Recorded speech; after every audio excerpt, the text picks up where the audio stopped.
Assalamualaikum warahmatullahi wabarakatuh. Anak-anak, apa yang kalian ketahui tentang wali Allah? Siapakah mereka? Apa saja keistimewaan mereka? Wali Allah di dunia ini jumlahnya banyak. Tetapi dalam pelajaran ini yang akan kita pelajari hanyalah Wali Songo. Untuk mengetahui siapa para wali Allah itu dan apa saja yang menjadi kisah teladan dari Wali Songo, kalian dapat menyimaknya pada pelajaran ini. Al-Quran menjelaskan bahwa wali Allah adalah orang yang beriman dan bertakwa. Di samping melakukan hal-hal yang wajib, para wali Allah senantiasa melakukan hal-hal yang sunnah serta menjauhi hal-hal yang makruh. Allah SWT berfirman, Bismillahirrahmanirrahim. Ala inna awliya Allahi la khawfun alaihim wa la hum yahzanun. Alladzina amanu wa kanu yattaqun. Ingatlah wali-wali Allah itu tidak ada rasa takut pada mereka dan mereka tidak bersedih hati, yaitu orang-orang yang beriman dan senantiasa bertakwa. Quran Surat Yunus 62-63. Bagaimanakah keimanan wali Allah? Apa saja keutamaan mereka? Untuk mengetahuinya, marilah kita ikuti penjelasan berikut ini. Keimanan wali Allah. Keimanan yang dimiliki wali Allah tidak dicampuri oleh kesyirikan. Mereka tidak mengakui kekuatan lain, misalnya seperti batu, keris, tombak, pistol, dan lainnya. Bismillahirrahmanirrahim. Fariqan hada wa fariqan haqqan 'alaihimud dhalalah. Innahum ittakhadhu syayatina awliya'a min dunillahi wa yahsabuna annahum muhtadun. Artinya, sebagian manusia ada yang mendapat hidayah, sementara sebagian yang lainnya disesatkan karena mereka sesungguhnya telah menjadikan setan-setan sebagai wali selain Allah. Sementara mereka mengira bahwa mereka mendapatkan hidayah. Quran Surat Al-A'raf 7 ayat 30. Ketakwaan wali Allah. Keimanan mereka menghasilkan ketakwaan. Mereka melakukan apa yang diperintah oleh Allah dan menjauhi apa yang dilarangnya. Mereka tidak hanya melakukan hal-hal yang diwajibkan agama, tetapi juga menjalankan amalan-amalan sunnah. Mereka menghindari perkara-perkara yang makruh dan menjauhi perkara yang diharamkan Allah. Anak-anak, gambar masjid di atas merupakan salah satu peninggalan yang terkenal dari salah seorang wali Songo, yaitu Sunan Kudus. Oleh karena itu, masjid tersebut dinamai Masjid Menara Kudus.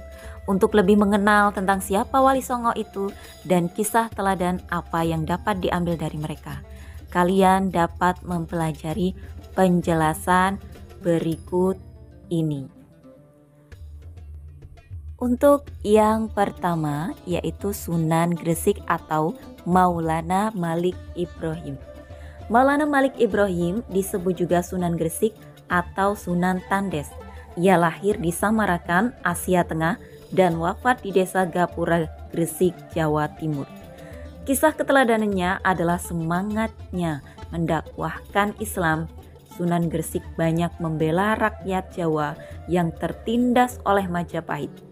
Ia juga mengajarkan cara-cara baru bercocok tanam.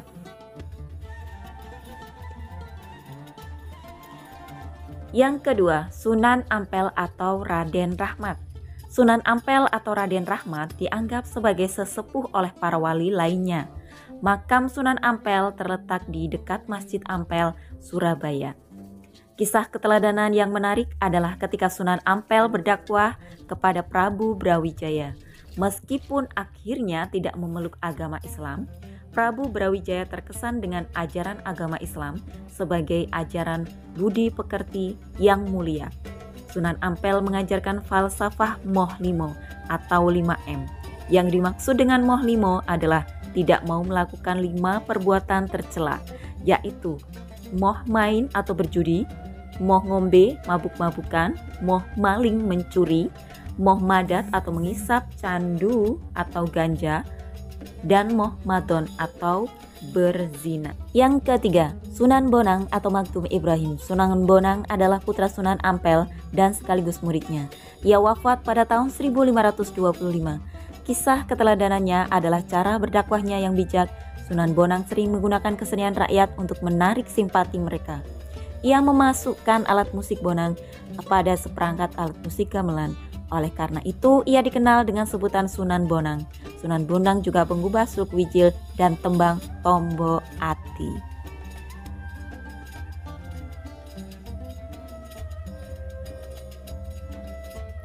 Yang keempat adalah Sunan Derajat. Sunan Derajat juga putra Sunan Ampel. Ia diperkirakan wafat pada 1522. Pesantren Sunan Derajat dijalankan di Desa Derajat, Kecamatan Pacitan, Lamongan, Jawa Timur.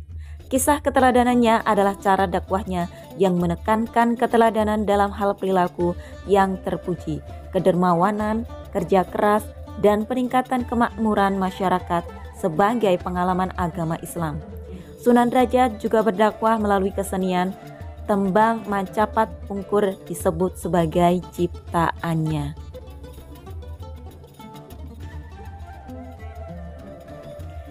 Yang kelima yaitu Sunan Kudus. Sunan Kudus adalah putra Sunan Ngudung atau Raden Usman Haji. Ia memiliki peran yang sangat besar dalam pemerintahan Kesultanan Demak. Ia menduduki posisi sebagai Panglima Perang, Penasehat Sultan Demak, dan Hakim Peradilan Negara. Sunan Kudus banyak berdakwah di kalangan kaum penguasa dan priyayi Jawa. Di antara yang pernah menjadi muridnya adalah Sunan Prawata, penguasa Demak, dan Arya Panangsang, Adipati Jipang Panolan. Salah satu peninggalannya yang terkenal adalah Masjid Menara Kudus. Sunan Kudus wafat pada tahun 1550. Selanjutnya adalah Sunan Giri. Sunan Giri adalah putra Maulana Ishak. Ia termasuk murid Sunan Ampel dan seperguruan dengan Sunan Bonang. Salah satu keturunannya adalah Sunan Giri, Prapen, yang menyebarkan agama Islam ke seluruh wilayah Lombok dan Bima. Sunan Giri sangat berjasa mendakwahkan Islam di Jawa, bahkan sampai ke wilayah timur Indonesia. Ia pernah menjadi hakim dalam perkara Syekh Siti Jenar. Ia pun juga berdakwah melalui kesenian tembang Islami untuk dolanan anak-anak diciptakannya, seperti jamuran, cukungan, dan delikan. Yang ketujuh, Sunan Kalijogo atau Raden Said. Sunan Kalijogo adalah putra Adipati Tuban yang bernama Tumenggung Wilatikta atau Raden Sahur atau Sayyid Ahmad bin Mansur atau Syekh Subakir. Ia adalah murid Sunan Bonang. Sunan Kalijaga juga menggunakan kesenian dan kebudayaan sebagai sarana untuk berdakwah. Yang kedelapan, Sunan Muria atau Raden Umar Said. Sunan Muria atau Raden Umar Said adalah putra Sunan Kalijaga. Ia adalah adik ipar Sunan Kudus. Tempat tinggalnya di Gunung Muria yang letaknya di sebelah utara kota Kudus, Jawa Tengah. Seperti ayahnya, Sunan Kalijaga, ia berdakwah dengan cara lembut. Kesenian gamelan dan wayang tetap digunakannya sebagai alat berdakwah. Sunan Muria menciptakan tembang sinom dan kinanti. Sasaran dakwahnya para pedagang, nelayan, pelaut, dan rakyat jelata.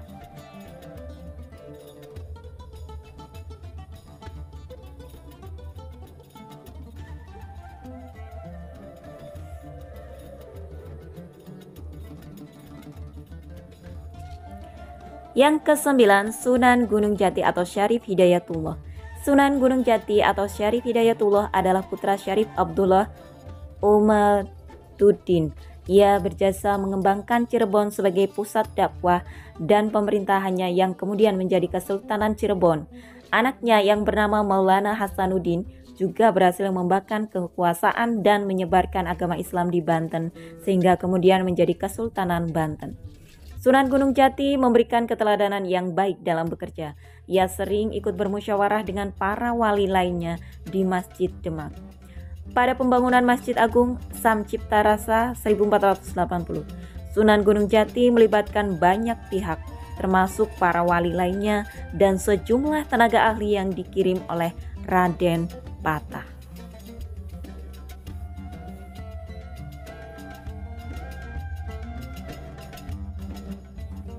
Demikianlah video tentang keteladanan kisah Wali Songo, mudah-mudahan dapat bermanfaat bagi anak-anak. Berakhiri, wassalamualaikum warahmatullahi wabarakatuh.